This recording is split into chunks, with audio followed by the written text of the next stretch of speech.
ఎప్పుడైనా కూడా మనం ఆర్డర్ చేసుకున్న ఫుడ్ టేస్ట్ బాలేకపోతే మనం ఎంత ఫాస్ట్‌గా హోటల్ మేనేజ్‌మెంట్‌ని అండ్ షెఫ్‌ని తిడతామో, అలాగే టేస్ట్ బాగున్నప్పుడు కూడా అప్రిషియేషన్ అనేది చాలా ఇంపార్టెంట్ అని నా ఉద్దేశము. ఈరోజైతే నాకు ఆఫీస్ నుంచి కొన్ని పాయింట్స్ రావడం వల్ల స్విగ్గీలో అయితే ఫుడ్ ఆర్డర్ చేసుకున్నాను. స్విగ్గీ మొత్తం తిప్పి తిప్పి చూసిన తర్వాత నాకు గోంగూర చికెన్ బిర్యానీ కనిపించింది. మోస్ట్ ఫేవరెట్ బిర్యానీ అయిపోయింది ఈ మధ్య కాలంలో.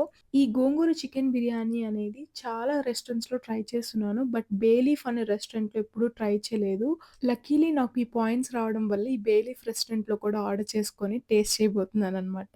So, first of all packing విషయానికొస్తే నేను చాలా ఇంప్రెస్ అయిపోయాను. చాలా నీట్‌గా, ఆర్గనైజ్డ్‌గా ప్యాక్ చేశారు. స్విగ్గీలో మనం ఇచ్చిన instructions as it is follow up అయ్యి అయితే చేశారు. అది ఇంకా ఇంప్రెస్ చేసింది. మాక్సిమం నేనెప్పుడైనా బెంగుళూరులో ఫుడ్ ఆర్డర్ చేస్తే నేనిచ్చిన స్పెసిఫికేషన్స్ ఒక్కరు గూడా ఎప్పుడు ఫాలో అయ్యి ఉండరనమాట. బట్ ఈ రెస్టారెంట్‌లో నాకు ఈ పార్ట్ బా నచ్చింది. క్వాలిటీ అండ్ క్వాంటిటీలో కూడా ఎక్కడ కాంప్రమైజ్ అవ్వలేదు. ఇక టేస్ట్ విషయానికొస్తే సూపర్ అంతే. ద బెస్ట్ బిర్యానీ నేనిప్పటి వరకు ట్రై చేసిన దాంట్లో. ఇంతగా చెప్తున్నాను కదా! ఇది ప్రమోషన్ అనుకుంటారేమో. లేదు. నేను నా ఓన్ పాయింట్స్‌తో నేను కొనుక్కున్నాను. బాలేదు అన్నప్పుడు బాలేదని చెప్తాం కదా! అదే బాగున్నప్పుడు కూడా అప్రిషియేషన్ కూడా ఈస్ మోస్ట్ రిక్వైర్డ్.